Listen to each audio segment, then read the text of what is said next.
ತುಂಬ ಚೆನ್ನಾಗಿ ಬಂದಿದೆ, ನೋಡ್ತಾ ಇರ್ಬೋದು.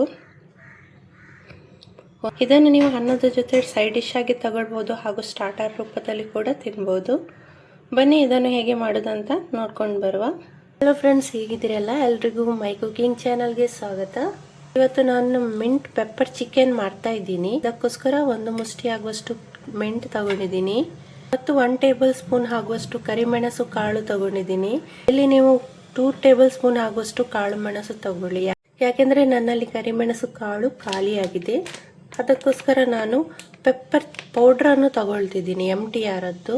ನೀವು ಪೆಪ್ಪರ್ ಪೌಡರ್ ಇದ್ರೆ ಪೆಪ್ಪರ್ ಪೌಡ್ರನ್ನೇ ತಗೊಳ್ಳಿ, ಕರಿಮೆಣಸು ಕಾಳು ಇದ್ರೆ ಅದನ್ನೇ ತಗೊಳ್ಳಿ. ಮತ್ತು 2 ಟೀ ಸ್ಪೂನ್ ಆಗುವಷ್ಟು ಕೊತ್ತಂಬರಿ ಕಾಳು, 1 ಟೀ ಸ್ಪೂನ್ ಆಗುವಷ್ಟು ಜೀರಿಗೆ, ಮತ್ತು 5 ಬ್ಯಾಡಗಿ ಮೆಣಸು ತಗೊಂಡಿದ್ದೀನಿ, 2 ಏಲಕ್ಕಿ, 1 ಲಿಂಬೆ ಹಣ್ಣು ತಗೊಂಡಿದ್ದೀನಿ, 1 ಕಪ್ ಆಗುವಷ್ಟು ಮೊಸರು ತಗೊಂಡಿದ್ದೀನಿ. ಮೊದಲು ಈ ಮಸಾಲ ಪದಾರ್ಥವನ್ನೆಲ್ಲ ಫ್ರೈ ಮಾಡ್ಕೊಳ್ಬೇಕು. ಇವಾಗ ಬಾಣಲೆ ಬಿಸಿ ಆಗ್ತಾ ಉಂಟು. ಮೊದಲಿಗೆ ಕೊತ್ತಂಬರಿ ಕಾಳು ಹಾಕೊಳ್ತಿದ್ದೀನಿ. ಮೊದಲು ಇದನ್ನು ಸ್ವಲ್ಪ ಹುರ್ಕೊಳ್ಬೇಕು.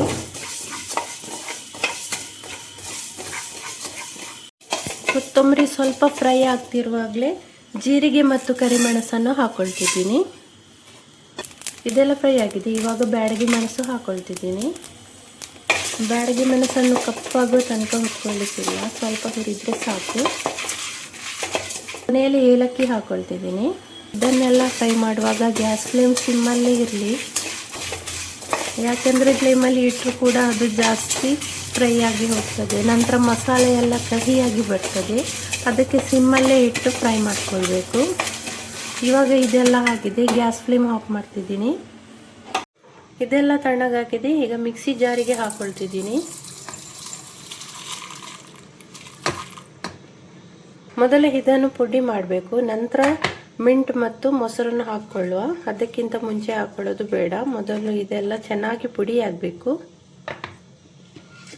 ಇವಾಗ ಇದೆಲ್ಲ ಪುಡಿ ಆಗಿದೆ. ಇದಕ್ಕೆ ಇವಾಗ ಪುದೀನ ಸೊಪ್ಪು ಹಾಕೊಳ್ತಿದ್ದೀನಿ.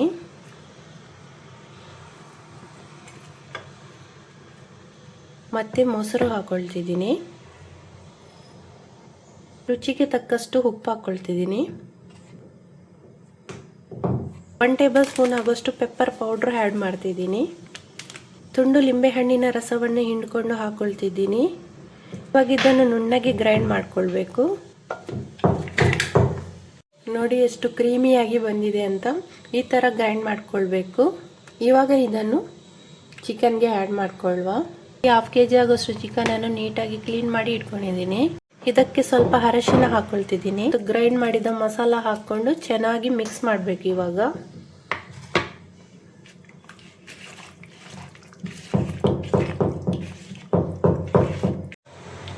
1/2 hour ಆಗಿದೆ. ನೋಡ್ತಾ ಇರ್ಬೋದು, ಚಿಕನ್ ಎಲ್ಲ ಒಳ್ಳೆ ಮ್ಯಾರಿನೇಟ್ ಆಗಿದೆ. ಇವಾಗ ಇದನ್ನು ಫ್ರೈ ಮಾಡುವ. ಇವಾಗ ಚಿಕನ್ ಫ್ರೈ ಮಾಡಲಿಕ್ಕೆ ಒಂದು ಬಾಣಲಿ ತಗೊಂಡಿದ್ದೀನಿ. ಇಲ್ಲಿ ಫ್ರೈಯಿಂಗ್ ಪ್ಯಾನಲ್ಲಿ ಕೂಡ ಮಾಡ್ಕೊಳ್ಬೋದು. ನಾನು ಈ ಬಾಣಲಿಗೆ ಹಾಕೊಳ್ತಿದ್ದೀನಿ. ಸ್ವಲ್ಪ ಎಣ್ಣೆ ಹಾಕ್ಕೊಳ್ತಿದ್ದೀನಿ. ಫ್ರೈ ಮಾಡಲಿಕ್ಕೆ ಎಷ್ಟು ಬೇಕು ಅಷ್ಟು ಎಣ್ಣೆ ಹಾಕ್ಕೊಳ್ಳಿ. ಎಣ್ಣೆ ಸ್ವಲ್ಪ ಬಿಸಿ ಆದಮೇಲೆ ಫ್ರೈ ಮಾಡ್ಕೊಳ್ಬೇಕು. ಇವಾಗ ಒಂದೊಂದೇ ಪೀಸ್ ಚಿಕನನ್ನು ಫ್ರೈ ಮಾಡಿ.